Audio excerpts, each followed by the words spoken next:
By special recording, General Mills, makers of Wheaties, Breakfast of Champions, and Cheerios, the oat cereal ready to eat, presents The Lone Ranger.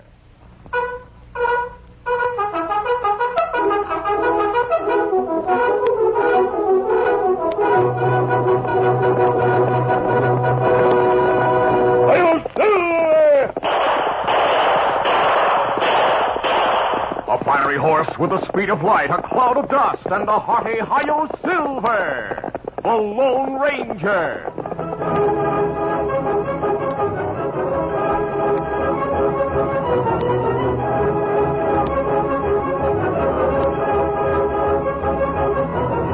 With his faithful Indian companion Tonto, the daring and resourceful masked rider of the plains led the fight for law and order in the early western United States. Nowhere in the pages of history can one find a greater champion of justice. Return with us now to those thrilling days of yesteryear. From out of the past come the thundering hoofbeats of the great horse Silver. The Lone Ranger rides again. Come on, Silver. Let's go, big fellow. Hi-yo, Silver. Away!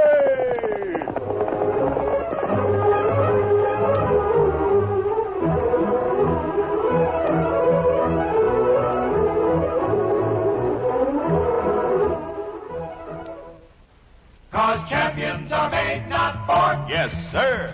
Get on your way. Get on your way. Get on your way with Wheaties. It helps a guy feel confident just knowing that champions are made, not born. Otto Graham, famed quarterback for the Cleveland Browns, made himself a champ. Listen, young Otto on his way to fame found football was no sissy game. Took power and speed and headwork, too. And Graham learned, as champions do, that Wheaties help a guy come through. Now Otto passes for that score and still eats Wheaties even more. Otto Graham's been calling the right breakfast signal for 23 years. A big bowl of Wheaties. He-Man breakfast?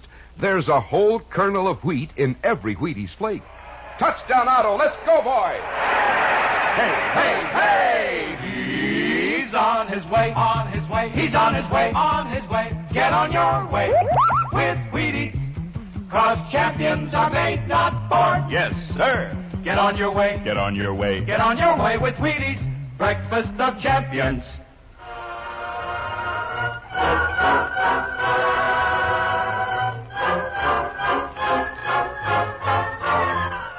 The Lone Ranger and Tonto were in pursuit of outlaw Joe Kelso, who had escaped from jail in Texas.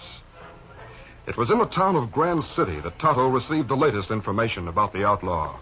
The Indian reached the Lone Ranger's camp in late afternoon. Oh, Scout, old fella. Oh, Kimasabi. Yes?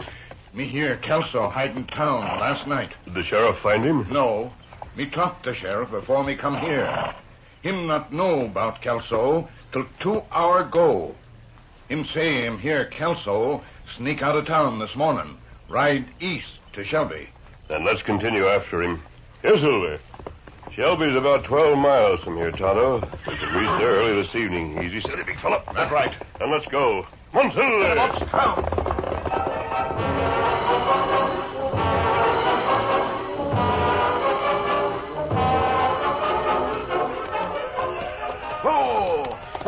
Now. It was sundown when veteran prospector Tom Ennis entered the town of Shelby and left his mule at Rufus Tisdale's livery stable. Roof, I'm going to leave this ornery critter here till tomorrow. I'm taking the night stagecoach over to the county seats. Going to Grand City, eh?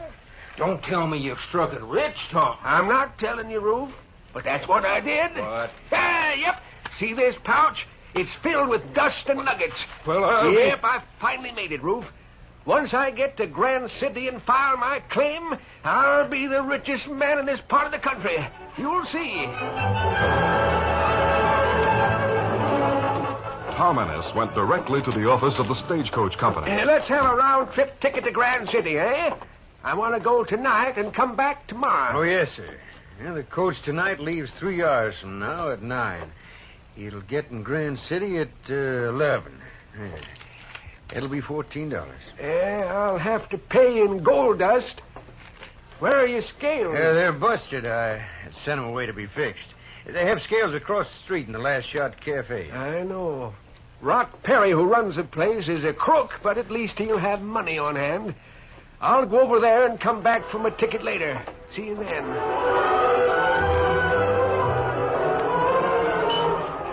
In the Last Shot Cafe, owner Rock Perry greeted Tom Ennis and led the way to his office at the rear of the cafe. When they entered, a young girl who had been standing there turned and faced the cafe owner. Mr. Perry. What are you doing in here, Vicky? I thought you'd quit. I have. But I want my salary. What salary? You don't get a red cent from me. You quit. I didn't fire you. People who quit here don't get paid. But you just can't. Never mind the buts. Get out, huh? Mr. Perry, you must let me have something. Just enough to pay my hotel rent and to cover my coach fare to Grand City. If you'll just My let me... dear girl, what you do is no concern of mine. So if you leave now... Wait, maybe this is no concern of mine either, but I don't like what you're doing, Rock. Well, isn't that too bad? What's more, I'm not going to see this young lady get stranded in a place like this if she wants to get away. Rock, give her $100. What? Are you crazy? I don't have to pay her a cent. She quit. Never mind that part. I don't care about that. Give her $100. And I'll give you the gold to cover it. Oh, no. Thank you, sir, but I just couldn't take your money. Now, don't be a featherbrain. I'm rich. Take it as a loan. Pay your room rent and catch that stagecoach that goes to Grand City tonight. I'll be on it myself, and I'll watch out for you. Vicky Sanborn protested, then relented, promising to repay Tom Ennis when she found another job. Rock Perry, without further prompting, let the girl have the money. Vicky departed, and Perry exchanged bills for the prospector's gold. Rock Perry left his office with Tom Ennis and watched the old man go into the street. Then he hurried to tough-looking Pete Logan, who stood at the end of the bar. Logan, you know Tom Ennis, don't you? Sure. That was him that just went out, wasn't it? Yeah. Hurry after him. Don't let him see you, but find out where he goes. Then come back here and tell me. Sure. I'll find out, Wade.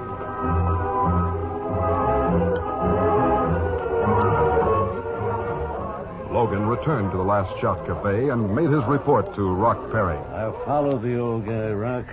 He's up in the restaurant eating. That means he'll be here a while.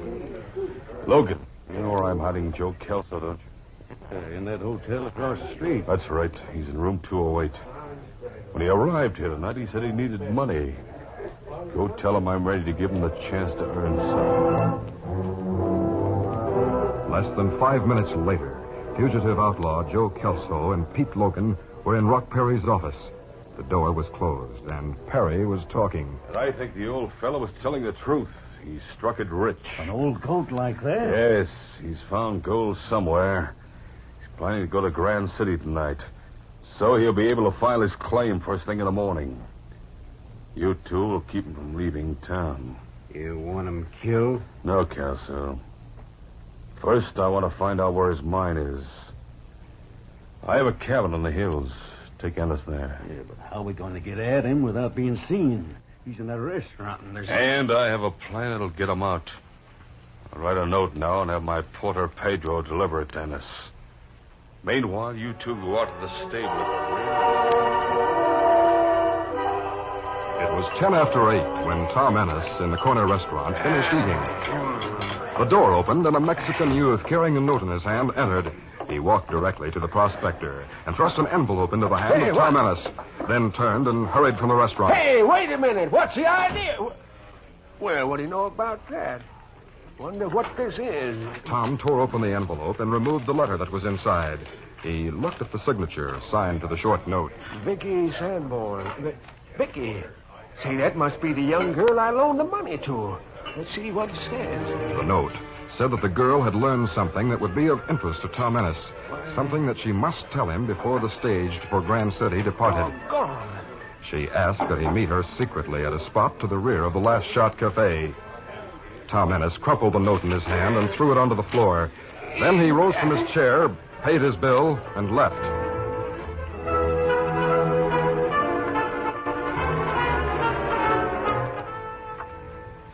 It was dark at the rear of the building that housed the Last Spot Cafe. Tom Ennis made his way slowly, his eyes peering into the inky blackness. He stopped and turned. Well, she isn't here yet. Unless... Hey, what's that? Miss Vicky, is that you? No, it's me. Oh. Come here, Logan. He's conked. Let's get him out of here. The two men carried the inert form of Tom Ennis to the wagon and placed him inside. Yeah, come on, get up there. Kelso drove the wagon through the grove of trees until he reached a seldom used trail that led into the hills. The wagon continued upward. Get up. Come on, up. Get up.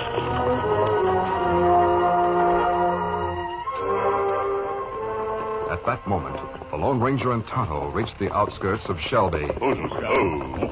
They could see the lights of the short main street straight ahead.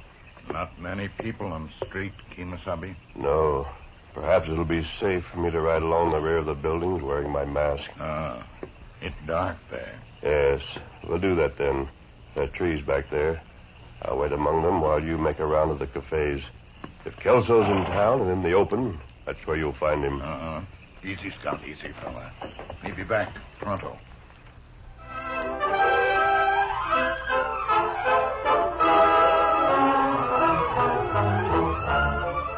The curtain falls on the first act of our Lone Ranger adventure. Before the next exciting scenes, please permit us to pause for just a few moments.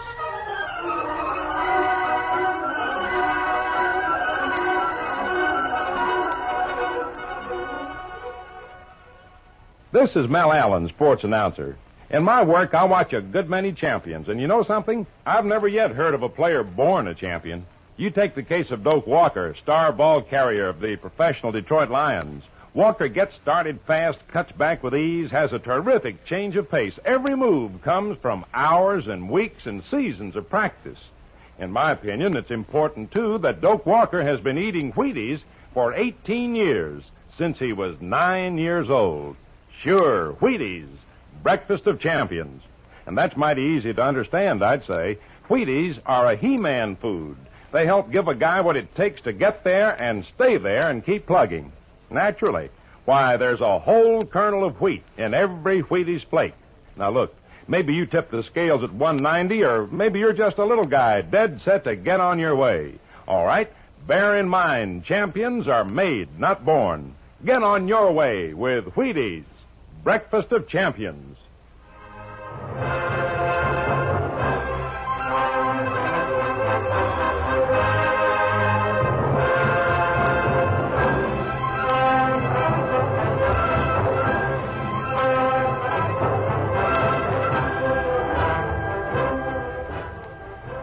Now to continue.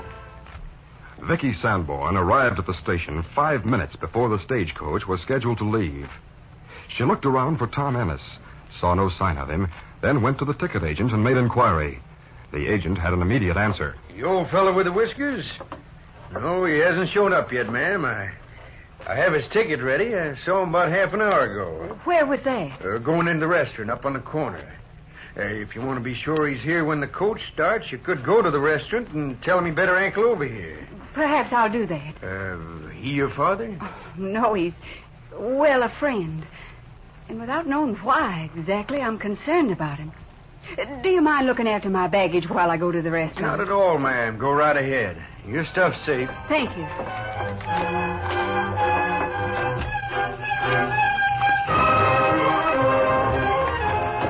Vicky Sanborn hurried to the restaurant and entered. She looked at the empty tables and frowned. The owner came to her. You, looking for somebody, Miss Sanborn? Yes. Was there a man with whiskers in here a little while ago? He was dressed in you mean old Tom Ennis? Yes, he was here. Tom's going to meet you, I reckon. He received your note all right. My note? Yeah. I didn't mean to peek, miss, but Tom must have thrown it away. Because after he left, while I was cleaning away the dishes, I found it. Just naturally had to see what was on it. Well, it was from you to him. Let me see it, please. Sure, here. Well, I never wrote this. Who brought this message, do you know? Sure, Rock Perry's porter. That Mexican Pedro. Miss Sanborn, don't you want to... I've heard enough. Vicky Sanborn ran to the Last Shot Cafe. She hurried up the front stairs and pushed past an Indian who stood there. Do you mind? Please. Okay. Tonto saw the girl's white face and flashing eyes. Girl plenty excited. Me better see what her do. Vicky Sanborn, her eyes blazing, burst into Rock Perry's office and slammed the door shut behind her. Perry, who had been adjusting his gun belt, stared in surprise as she spoke. Where is he? What did you do with him? Say, what's this all about? What are you talking about? You know well what I'm talking about. I just found this note. What? Note? I don't understand. You do understand because you wrote it. You sent Mr. Ennis this note so you could get him here and rob him of his gold. My dear girl, you must be insane. Now, why would I want to do a thing like that? Because you're a thief, that's why. I'm not going to leave here without Mr. Ennis. I don't know where he is. I don't know what your little game is. All right. I'll go and get Sheriff Taylor. Now, wait, come back here. No, I'll get the sheriff and we'll... You get back in here, I said. Let go of me. Stop it. Stop it. Punch, will you? Well, when I tell you to do something, I mean it. Help! Someone outside, please! You little wildcat. Vicky's screams had been heard outside in the cafe. Tonto, nearest to the office, was the first to rush inside. He saw Rock Perry with one hand across the girl's mouth, dragging her across the room. Tonto leaped. Here. You take hands off, girl. Hey, what? Take hands off. Tonto pulled Perry away from the girl. Men from the cafe crowded into the room. It's an engine trying to kill Rock. As the men converged around the struggling couple and pulled Tonto from the badly shaken Perry, Vicky Sanborn, recovering her composure, tried to intercede. No, don't hurt that Indian. Please. He was trying to help me. Don't pay any attention to her. Throw him out, beat him up, shoot him. I don't care what you do. Take him out of here, that's all. No.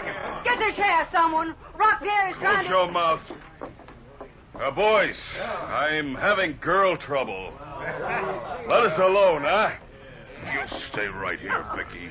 My wrist hurting. Go on, boys, will you? Get rid of that interfering redskin. Let go of that man. Masked man. Drop that gun. Oh, my arm. You too. Oh. Anyone else want to go for his gun? Oh, me glad you come, Kemosabe. Rock Perry tried to keep me from going to the sheriff. The sheriff? Why? Because I think he's harmed, or maybe even killed a man who befriended me today. You men here, you're not all bad. Some of you must believe in law and justice. What are you talking about, miss? We're all law-abiding. It's this Indian and masked man holding us here with guns that are outlaws. That's right. I'm on the side of the law, believe me. I'll prove it. Get the sheriff here at once. Let him hear this girl's story, whatever it is. No, boys. Don't go for the sheriff. Do you hear that, you men? It proves what I was starting to say. Rock Perry's afraid of the law. He doesn't want the sheriff to hear my story. I think Vicky's right, fellas. Stranger, I'll go get the sheriff if you're on the level about what you said. Put your hands down and go then. All right. Don't. If you don't... You stand still. Yeah, stay here, Rock. Vicky's a nice girl. She wouldn't lie. Oh, wait. Tonto, bandage the arms of those two men I shot. Kemosabe. Me do it. The rest of you men, put your hands down. But I'll have my guns ready in case any friend of this man, Rock Perry, tries to make a play. Don't worry about that part, stranger. Now, this, if you don't mind. While we're waiting for the sheriff to come, let's hear your story. Yes, I want to tell it. Because if Tom Ennis is in danger, I want you all to help him. Vicky Sanborn told her story and showed the letter with her forged signature. When she finished, the men, visibly angry now, turned their attention to Rock Perry. Perry, what about this? Where's Tom Ennis? Yeah, where is he? Hey, get Pedro here. I'm here, senor. Here, Pedro. What the girl says is the truth. Senor Rock tell me to take note of the restaurant. There goes Rock. Grab him. Rock Perry had turned as if to run. The men grabbed him and pulled him into the cafe. Let's take him to the sheriff now. Let's not wait. As the mob pushed and jostled Perry, taking him to meet the sheriff, the Lone Ranger whispered to Tonto. That note said Ennis was to meet the girl behind this place. Let's see if there's any signs of it being here. The Lone Ranger and Tonto hurried to the grove where their horses were tied and removed a lantern from their packs. In the light cast on the ground, they saw bloodstains and the freshly made imprint of a body. And their footprint here, Kemosabe. Yes, Tonto, heading in this direction. And look, mark made by horse, wagon wheels. They're fresh, too. The bloodstains trail to where the wheel marks end. That mean them hurt man carry him to wagon. Yes, Tonto. The wagon marks lead into the hills. We follow trail now, Kimasabi? I'll do that, Tonto. Perry may tell everything to the sheriff, but we can't be sure. You go and find the sheriff now. Me tell him about marks we find back here? Yes. Meanwhile, I'll follow the trail. A few minutes later, a rider sped into the hills, following the wagon tracks, now outstanding in the light of the moon.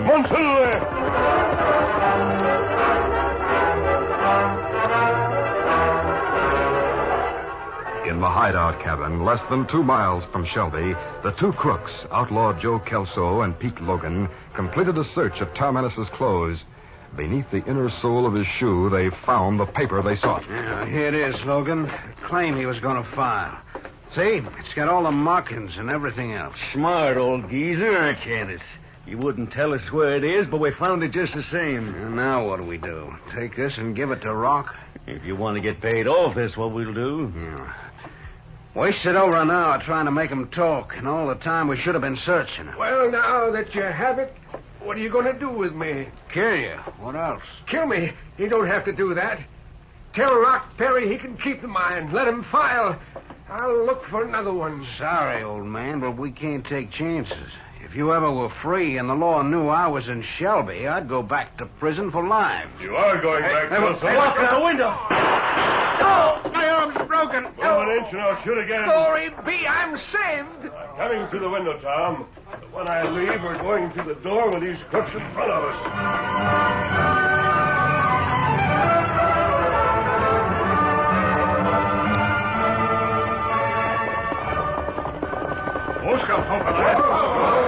Tonto, following the trail, led the sheriff and his posse to the hideout cabin. When they entered, they found the Lone Ranger and Tom Ennis ready to leave with the two outlaws. The sheriff was surprised. Isn't this with Joe Kelso? Yes, Sheriff. It was a stroke of luck that brought us to him. His bad luck. Well, what do you know? Rock Perry told us he had 2 men take Tom here, but he didn't tell us one of them was Kelso. Perry did confess, you say? Yes, and the girl Vicky Sanborn gave us leads on a lot of other thievery he went in for. He's ready to confess to those jobs, too. Vicky, you mean the girl is still in town? She was supposed to take the night stage for Grand City. She's waiting for you, Tom. You can go with her tomorrow. If it weren't for Vicky, we wouldn't be here. Do you have your location papers? Yep. The masked man took them from... Say, where is the masked man? Leaving, Tom. Paul and I were after Joe Kelso. We found him, and he's in the hands of the law, so we're finished. Adios. Goodbye. Doggone. Did you hear that? He saved my life. And Vicky Sanborn's life also, Tom. I'll tell you about that later. I want to hear everything, Sheriff. But that masked man walked out of here as if he'd done nothing. Done nothing? Besides saving your lives, he's rid Shelby of that crook, Rock Perry. But then you must expect that sort of thing from him. You see, he's the Lone Ranger. Adios.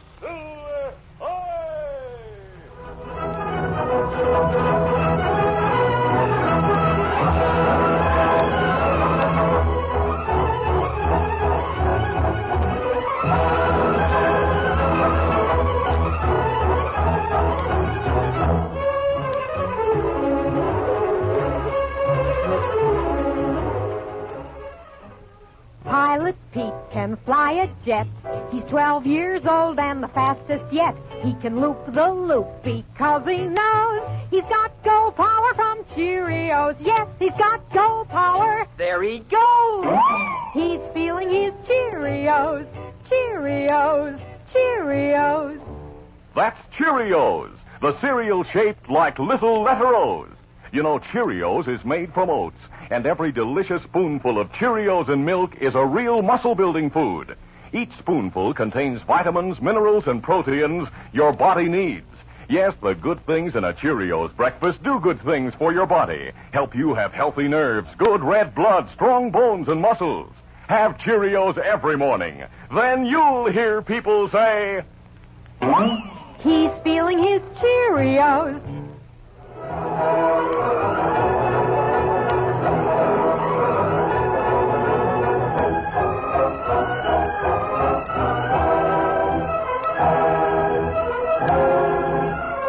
The Lone Ranger Adventure, a copyrighted feature of the Lone Ranger Incorporated, is created by George W. Trendle, produced by Trendle Campbell Muir Incorporated, directed by Charles D. Livingston, and edited by Fran Stryker. The part of the Lone Ranger is played by Brace Beamer. Your announcer, Fred Foy.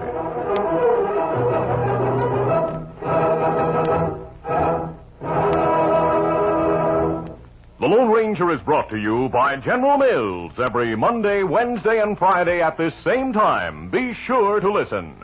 This recorded program has come to you from Detroit. This is ABC Radio Network. You've been listening to the OTR Gold Network. Find more classic radio at otrgold.com.